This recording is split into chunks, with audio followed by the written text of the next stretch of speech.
Hey guys, welcome to Palo Greenbird here, and today I wanted to do another video about the coronavirus, and I almost didn't do any of these videos because I feel like it's clickbait. People use the title to try and get clickbait, and for those of you that have watched my channel, you know that that's not who I am, that's not what I do.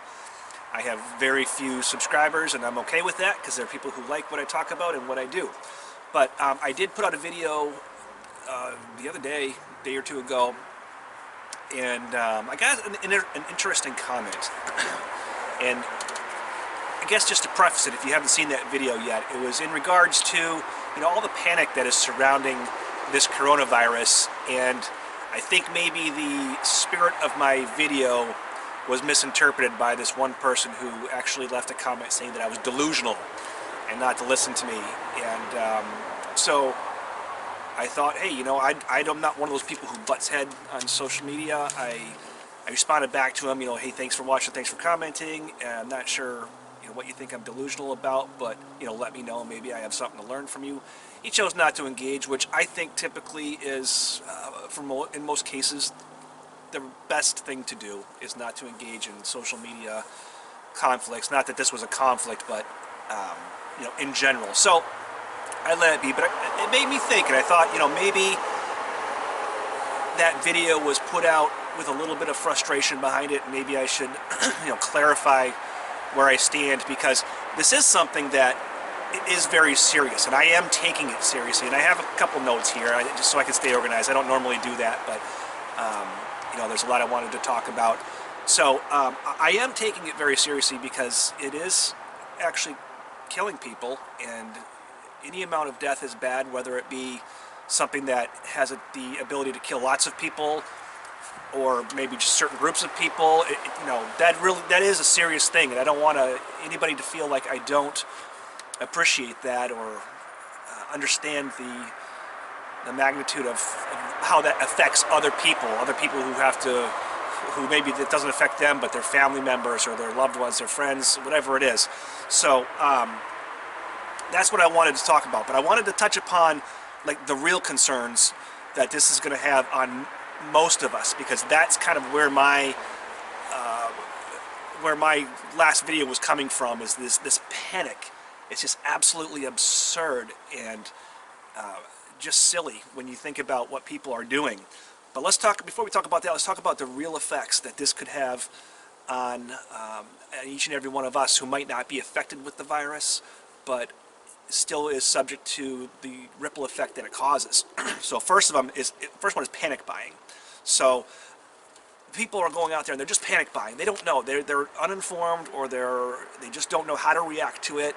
And when fear takes over the brain, it makes it so the rest of the brain doesn't work, and this fear, this fight or flight, is just going through your mind. So you have people emptying the shelves of, obviously, things like hand sanitizer, toilet paper, paper towels, napkins, all that stuff.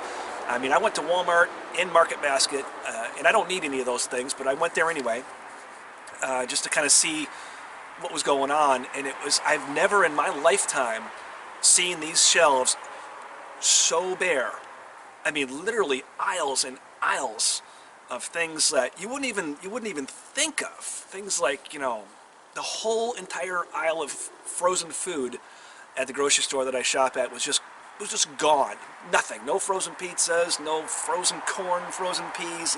You name it, it's gone.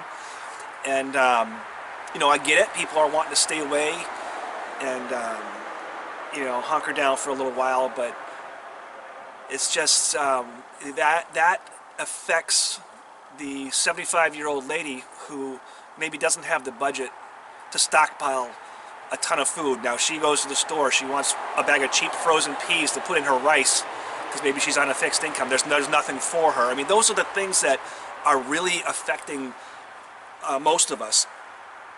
Things like the supply chain services. People are staying home because they don't want to get the virus. So for instance, I have a dental procedure that I need done, and I don't even know if my dentist is going to be open. My original dentist, he already sent out all the messages he's closed. I need to go to the oral surgeon for this particular one, but so it's affecting us in that capacity as well. Let's see here, what else do I have? So people staying home, yeah, so that's going to eventually affect the price of things, because when businesses aren't able to produce what they need or sell the services or sell the products, when this whole thing blows over, prices are going to skyrocket. You're going to be paying more for everything that you have. And let's see, and one of the big things is, I don't know about where you're at, but where I'm at, they shut the schools down for 2 weeks, at least 2 weeks. Right now it's just 2 weeks, but I have a feeling it's going to be a lot longer than that. Because what they did was they sent the kids home with a laptop on Friday, which I thought was very strange, and because my child's only in 3rd grade. So I called the school and asked them, and they said, oh, it's just to teach them, how to bring a laptop safely to and from school, and this, that, and the thing. And the very next day, it was a call, a text, and an email. They were very thorough where I am, stating shutdown of the schools for 2 weeks. Now, I think they're going to probably push that out a little bit, because they've already talked about having meetings for extended remote learning classes and things like that.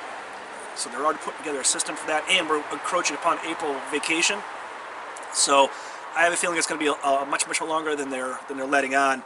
But so how does that affect the dual income household people? Not everybody has the ability to have one person stay home with their child. That could seriously affect somebody's budget. Some people are depending upon that dual income. So we have real effects that are happening from this. So I don't want anybody to think I'm not taking this seriously. What bothers me is the panic and the fear that's in people's mind, because fear and panic from something like this comes from 2 sources: people who are uninformed or unprepared. And that's not anything against anybody who is either of those, but I'm just saying, take a breath. Another thing is the fear. Going back to the fear. You post a thing on Facebook, oh, I finally found my toilet paper. Well, now everybody on Facebook knows you have toilet paper, and they're so crazy in the head about this whole thing that, now you open yourself up to crime, a robbery, burglary, people who don't have food, people who can't stockpile food. So be cautious of that too. That's another thing too. When you're checking into places on Facebook or posting on, when you're going to whatever you're going to do, just keep in mind that, yeah, you're in that social media loop, but you're also telling bad players that they know when you're not going to be at your home. So keep that in mind, please. So I wanted to follow this up with just a few things that you can do, common sense things. I don't want to make this video long. It's really cold out here right now. And I just had a couple of things I wanted to unpack here and get out of my system. So a few common sense things you can do. First of all, whatever the CDC is telling you to do, just do it. Social distancing, staying away from elderly people, all that stuff, whatever it is, just go ahead. But I have got 5 things here, 5 and a half, that I think are something that you can do right now to really improve your situation. And some of these are really common sense, really basic, so cut me a little slack on there. But the first thing is shut the news off for 24 hours. Take a break. Take a time to just reset, because whether you know it or not, when you're watching the news and you're watching the media, we all know that you're getting all the sensationalized, the most dramatic information you can get delivered in the most dramatic way it can be delivered. But even when we recognize that, it's easy for us to not realize that it's still affecting us. It's still going into our brains and being processed. So shut it off. 24 hours is all you need. You're not going to miss anything in 24 hours, but you're going to have a chance to reset, rethink about what you truly believe, not what people are telling you to believe, and the common sense practices and ideas will come back into your head, and then you'll be able to click it back on and you'll watch it in a sensible manner. Number 2, and this is a given, but please just wash your hands as much as possible. That's better than any amount of hand sanitizer, and wash them for the 20 seconds. I know it sounds ridiculous, but it is true, and it's the friction of rubbing, not the amount of soap that you use. So I mean, really wash and scrub your hands, and you don't have to use a pile of soap. In fact, if you use too much soap, especially if it's the dish detergent or the liquid soap, that can actually reduce the friction and reduce the amount of bacteria and germs that you're removing from your hands. So use a reasonable amount of soap, wash frequently, wash often, and encourage everybody in your household to do the same. The other thing that oftentimes gets overlooked is the places that you touch the most, like at your house, and the places that other people touch the most, like the refrigerator handle, the stove handle, the doorknobs, the outside door handle to your car, your steering wheel, your shifter knob, all those things. I personally bought some Clorox wipes. I'm not a huge fan of bleach and bleach products, but when it's needed, and you need to be sensible and you need to be smart. So I did it, and I wash my doorknobs, my handles every day. I get a few visitors here and there, so I do that. My wife works retail, so I'm always wiping down the steering wheels of the car and everything inside the car.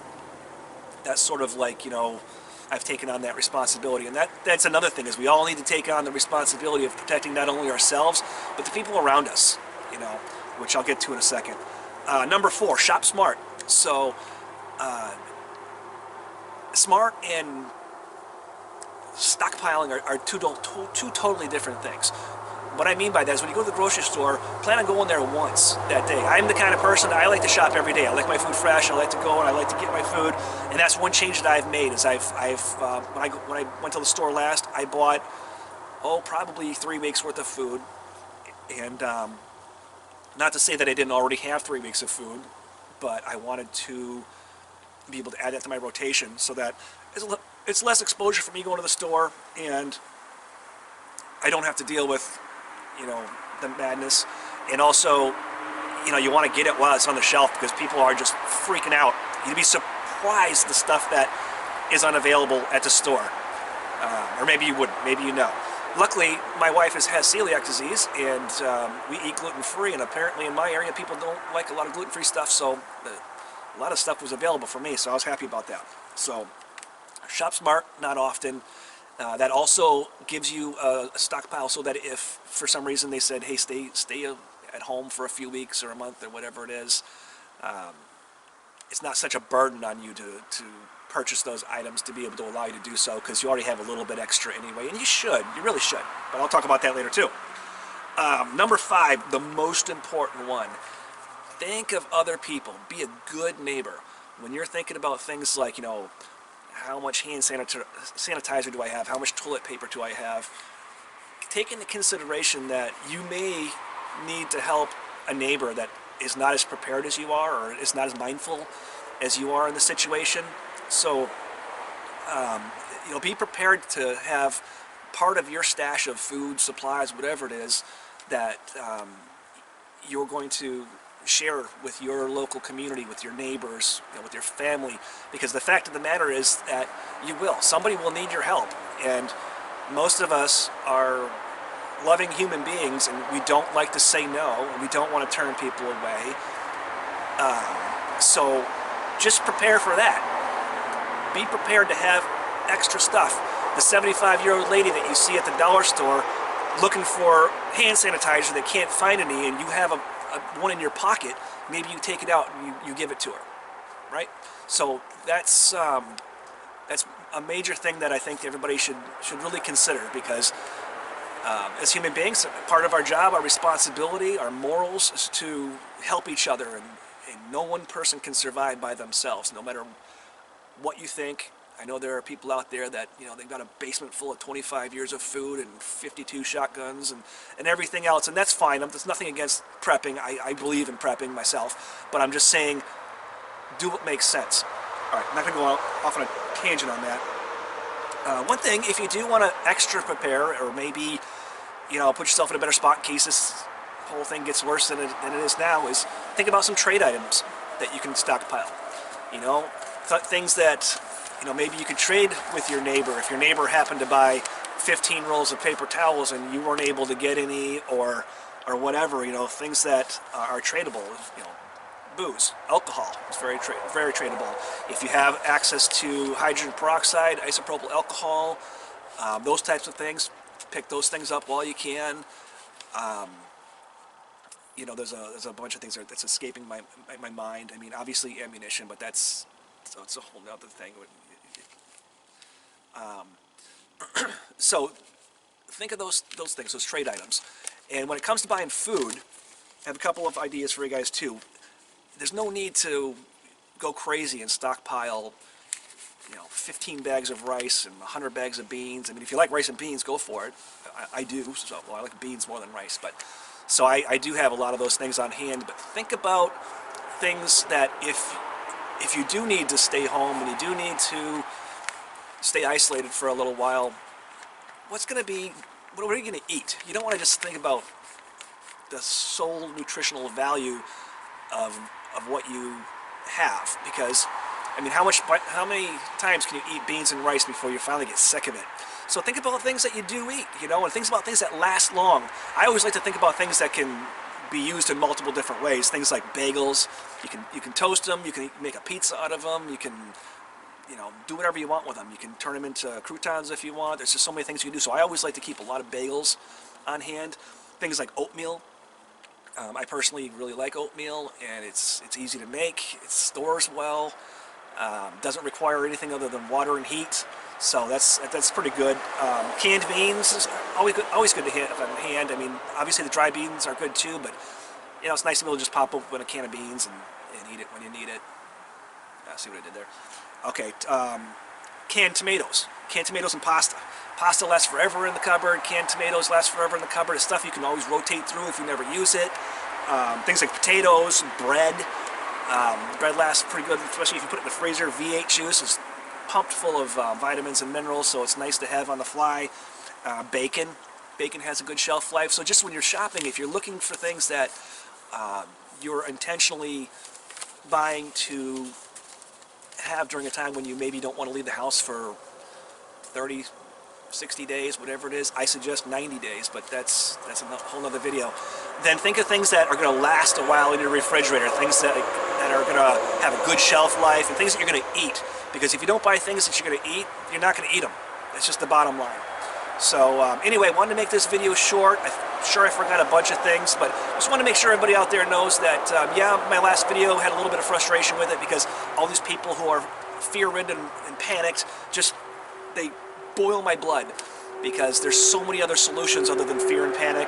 And the fact that I can't find a roll of toilet paper in my town, which luckily is not affecting me, I have plenty, but the fact that these people are buying pallets of toilet paper, and the guy who we all know has pallets of hand sanitizer, just boils my blood, because there are people out there that need these products and need these, the services that are going to be shut down because people are being encouraged not to go to work. And I just feel that we need to be better human beings and better people and do the responsible thing. Walmart shouldn't have to tell me not to buy more than 4 rolls of toilet paper over a loudspeaker. I should be compassionate enough to know that my fellow man needs that as bad as I do. So anyway, I'm not going to go off on another rant here, but Paleo Greenbird signing out.